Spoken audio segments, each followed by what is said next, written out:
This evening, we know that there are nearly 100 million Americans that have already gotten their first COVID-19 vaccine shot and they're waiting for another.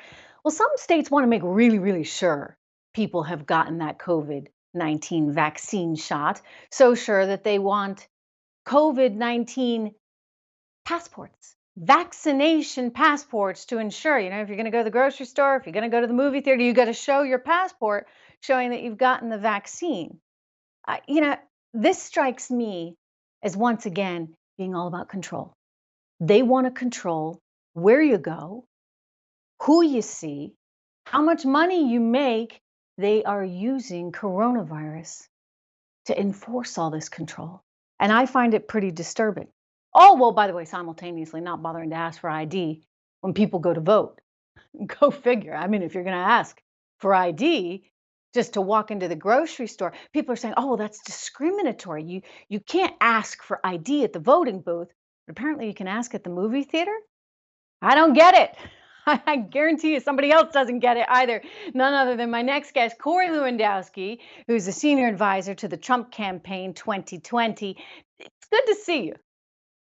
Trish, it's great to be here. I would almost think we're living in an alternate universe. We're now going to require people to have what they call a COVID passport to go not only into private businesses, but to potentially cross state lines. There is nothing more un-American, more against our individual liberties and freedoms than having people walk around with a government issued passport or documentation, as we call it, to go to certain businesses and certain states. Look, I don't understand this. I've had COVID. I don't wish it on anybody.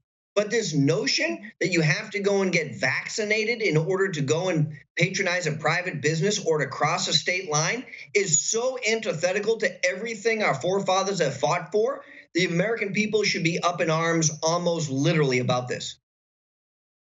Yeah, again, it goes back though to, I think, a sense of control. I look at everything that the left is doing, and by the way, they're using coronavirus. I said it a while back, got in a lot of trouble, as you know, Corey, but I said they were using it for political purposes. Now I look at what they're doing, and I'm like, oh, they're using it to have massive stimulus. Let's be very clear. I mean, 2.3 trillion in the infrastructure thing, and then they want another couple trillion in childcare and healthcare. This is on the heels of the 1.9 trillion. And this is now, Corey, by the way, Joe Biden says we're at war with coronavirus. I mean, I hate to break it to him, but it's kind of like the war is ending, right? So why are you ramping up spending? Why are you ramping up control now, just as we actually are seeing a light at the end of the tunnel?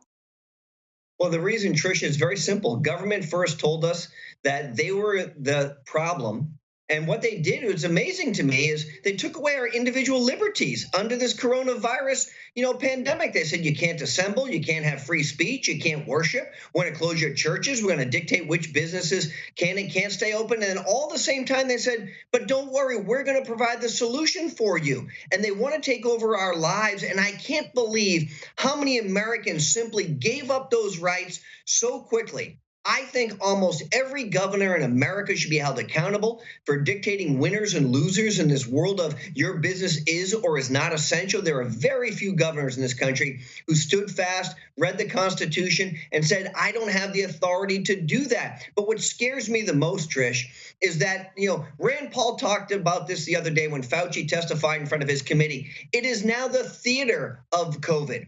Fauci's got the inoculation, but he's walking around with two masks on. It's a total fallacy. It's a scam. Look, Dr. Fauci, you're telling us that if you go get this inoculation, the efficacy rate is high and you're going to be safe.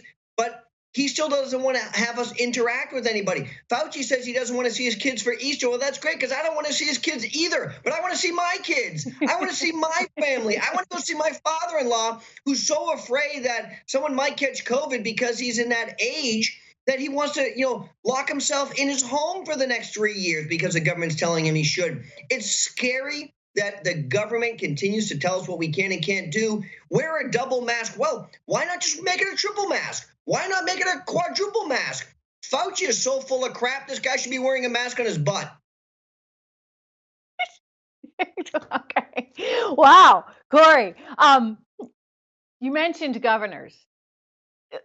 Governor DeSantis I gotta say, like, I gotta hand it to the guy.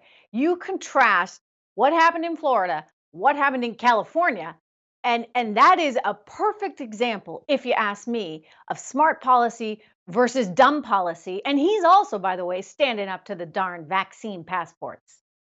Your Look, thoughts? Ron DeSantis has done an amazing job as the governor of Florida. He's been leading by example. His executive order saying that we're not going to have these COVID passports is leading the country right now. Look at the state that he is overseeing and the economic boost that they continue to get. More people are moving to Florida every single day from places like New York and California because they're being taxed to death. And what we see is when you have economic freedom and you've got lower taxes and less regulation, and great sunshine. People want to go there because their lives are better. Look, Trish, I grew up in the Northeast like you, and I'm really partial to it. But the more time I've spent in Florida, I said, somebody must know something I don't. And I go down there and say, maybe I don't have to shovel anymore. There's no income tax. There's a low tax base. The climate's fantastic. They welcome people to come and do businesses down there. They know how to run an election with a permanent absentee voting system in place, which verifies that you can only vote once.